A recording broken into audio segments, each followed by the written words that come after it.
2027 সালের উত্তরপ্রদেশ বিধানসভা নির্বাচন এখনো অনেক দূরে। ভোটের ঘন্টা বাজতে বাকি রয়েছে কয়েক মাস।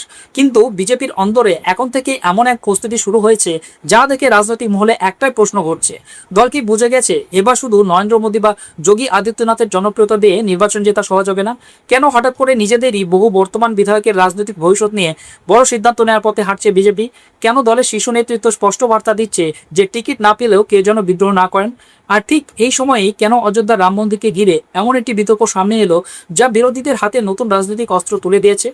তাহলে কি উত্তরপ্রদেশের রাজনীতি এমন এক মোড়ে দাঁড়িয়েছে যেখানে হিন্দুত্বের সবচেয়ে বড় প্রতীক রাম মন্দিরই এবার বিজেপির জন্য অস্বস্তির কারণ হয়ে উঠতে পারে?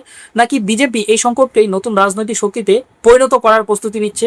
2024 সালের 22শে জানুয়ারি যখন অযোধ্যায় রামলালার প্রাণ প্রতিষ্ঠা হয়েছিল, তখন বিজেপির কাছে সেটি শুধুই একটি ধর্মীয় অনুষ্ঠান ছিল না, সেটি ছিল কয়েক দশকের রাজনৈতিক আন্দোলনের পরিণতি, আদর্শগত বিজয় এবং ভবিষ্যতের নির্বাচনী রাজনীতির সবচেয়ে বড় ভিত্তি। বিজেপির ধারণা ছিল রাম মন্দির এমন একটি আবেগ যা আগামী বহু বছর ধরে উত্তরপ্রদেশের রাজনীতিকে তাদের পক্ষে ধরে রাখবে। কিন্তু রাজনীতির নিয়মই হলো কোনো ইস্যু চিরকাল একইভাবে কাজ করে না, সময়ের সঙ্গে মানুষের প্রত্যাশাও বদলে যায়। একসময় মানুষ জানতে চাইছিলেন রাম মন্দির কবে হবে। মন্দির তৈরি হওয়ার পর সেই প্রশ্ন বদলে হয়েছে মন্দির কিভাবে পরিচালিত হচ্ছে। কোটি কোটি মানুষের দেওয়া অনুদান কি নিরাপদ? সেই অর্থের হিসাব কি স্বচ্ছ? আর ঠিক এই জায়গাতেই বিজেপি এমন এক চ্যালেঞ্জের মুখে দাঁড়িয়ে পড়েছে যার মোকাবেলা তাদের আগে কখনো করতে হয়নি। অনেকেই ভুল করে ভাবছেন যে রাম মন্দির নিয়ে বিতর্ক যে চলছে সেটি বুঝি 2021 সালের জমি কেনাবেচার বিতর্কের মতোই আর একটি রাজনৈতিক অভিযোগ। বাস্তবে কিন্তু দুটি বিষয় একেবারেই আলাদা। 2021 সালে বিরোধীরা অভিযোগ তুলেছিলেন যে জমি কেনার সময় অনিয়ম হয়েছে। তখন বিজেপি খুব সহজেই সেটিকে রাজনৈতিক আক্রমণ বলে উড়িয়ে দিতে পেরেছে, কারণ সেই সময় মানুষের মূল আবেগ ছিল যেভাবে হোক রাম মন্দির তৈরি হোক। কিন্তু 2026 সালে এসে পরিস্থিতি বদলে গেছে। এখন মন্দির দাঁড়িয়ে গেছে, কোটি কোটি মানুষ এখানে পুজো দিচ্ছেন, অনুদান দিচ্ছেন, নৈবেদ্য দিচ্ছেন। ফলে এখন যদি সেই অনুদান নিয়ে প্রশ্ন ওঠে তাহলে সেটি আর শুধুমাত্র রাজনৈতিক বিতর্ক থাকে না, সেটি মানুষের বিশ্বাস, আবেগ এবং ধর্মীয় আস্থার প্রশ্ন হয়ে দাঁড়ায় বলে মনে করছে রাজনৈতিক বিশেষজ্ঞরা। আর এই কারণেই রাজনৈতিক বিশ্লেষকরা বলছেন এবারের বিতর্ক বিজেপির জন্য অনেক বেশি স্পর্শকাতর। ঘটনার সূত্রপাত হয় 2026 সালের 7ই জুন। সমাজবাদী পার্টির নেতা তেজনারায়ণ পান্ডে অভিযোগ করেন রাম মন্দিরের ভক্তদের দেওয়া নৈবেদ্য এবং অনুদান নিয়ে বড় ধরনের অনিয়ম হয়েছে। প্রথম দিকে অনেকেই এটিকে সাধারণ রাজনৈতিক অভিযোগ বলেই দেখেছিলেন, কারণ নির্বাচন যতই এগিয়ে আসে তত রাজনৈতিক দলগুলো একে অপরের বিরুদ্ধে নানা অভিযোগ তোলে। কিন্তু কয়েকদিনের মধ্যেই বোঝা যায় বিষয়টি এত সহজ নয়।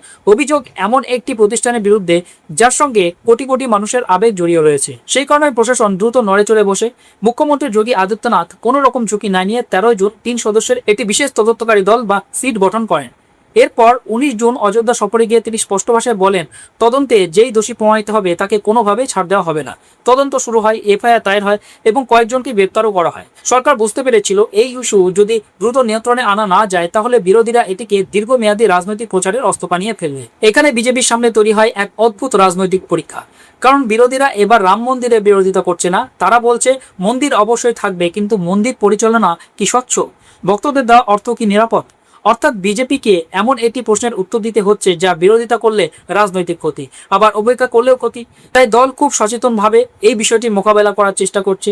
বিজেপির বক্তব্য দ্বন্দ্বনীতি যদি হয়ে থাকে তাহলে সেই দুর্নীতির বিরুদ্ধে ব্যবস্থা নিচ্ছে সরকারি, অর্থাৎ তারা পুরো ঘটনাটিকে ব্যবস্থা শুদ্ধিকরণ হিসেবে তুলে ধরতে চাইছে। তাদের দাবি সরকারের দ্রুত পদক্ষেপই প্রমাণ করে যে বিজেপি কোনো অনিয়মকে প্রশ্রয় দেয় না। কিন্তু বিরোধীরা ঠিক উল্টো যুক্তি দিচ্ছে। তাদের বক্তব্য এত বড় অনিয়ম যদি হয়ে থাকে তাহলে এতদিন সেটি নজরে এলো না কেন?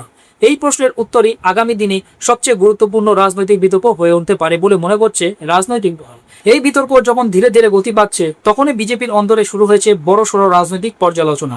দলের জাতীয় সভাপতি নীতিন নবীন জুলাই মাসের শুরুতে প্রায় 36 ঘন্টা লখনৌয়ে কাটান। এই সফর ছিল অত্যন্ত তাৎপর্যপূর্ণ, কারণ তিনি শুধু সরকার নয়, সংগঠন এবং সংঘ পরিবারের শীর্ষ নেতাদের সঙ্গেও একাধিক বৈঠক করেন। কিন্তু সবচেয়ে বেশি আলোচনা হয়েছিল বিজেপির বর্তমান বিধায়কদের পারফরমেন্স নিয়ে।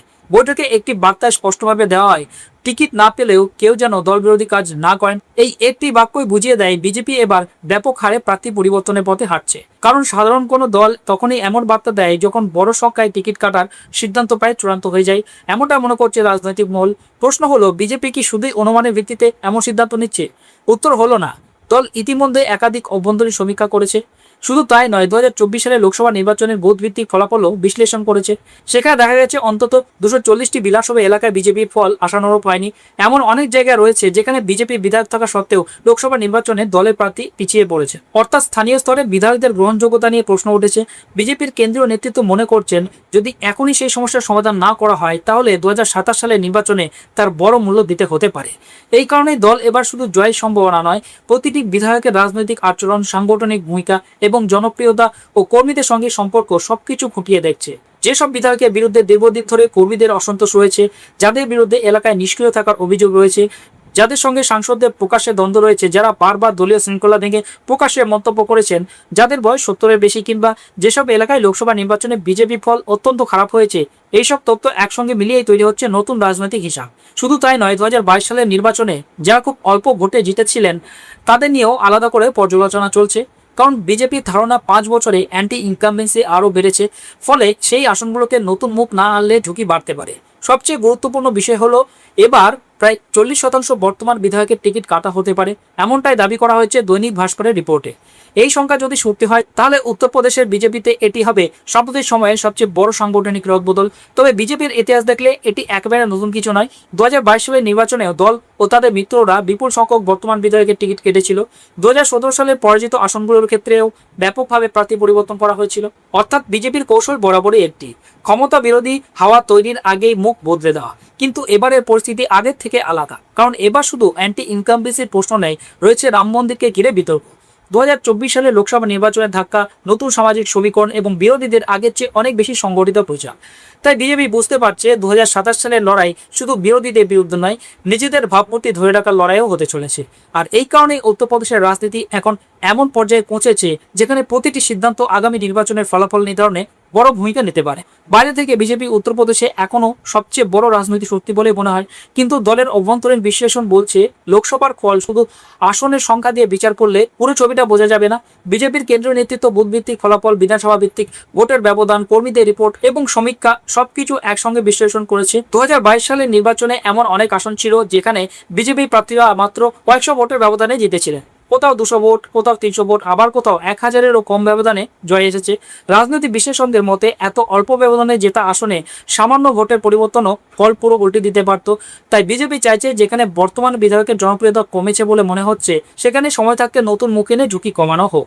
দল মনে করছে এখনই সিদ্ধান্ত না নিলে নির্বাচনের সময় আরও পরিস্থিতি সামাল দেওয়া সম্ভব হবে না। এই পুরো প্রক্রিয়ার মধ্যে বিজেপির সামনে আরেকটি অস্বস্তিকর স্থিতি বারবার ফিরে এসেছে, ফৈজাবাদ লোকসভা কেন্দ্র। কারণ রাম মন্দির উদ্বোধনের মাত্র কয়েক মাস পরেই যে ক্ষেত্রে বিজেপির জয় নিশ্চিত বলে মনে করা হচ্ছিল, সেই ফৈজাবাদেই দল পরাজিত হয়। এরপর 2025 সালে মিল্কিপুর উপনির্বাচনে বিজেপির জয় কিছুটা আত্মবিশ্বাস ফিরিয়ে আনে।